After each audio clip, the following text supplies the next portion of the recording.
Delimitation, మహిళా రిజర్వేషన్ల అంశాలపై తెలంగాణ కాంగ్రెస్ వర్సెస్ బీజేపీగా మాటల యుద్ధం నడుస్తుంది.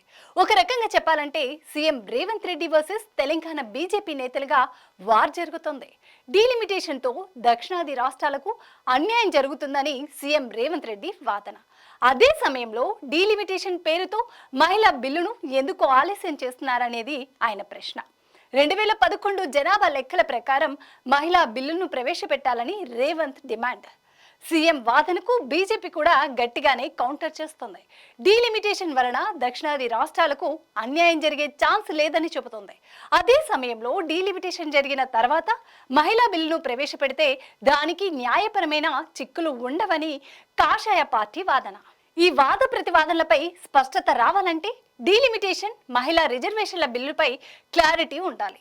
జనాభా ప్రతిపాదకన లోక్సభ స్థానాల సంఖ్యను పెంచడమే డీలిమిటేషన్.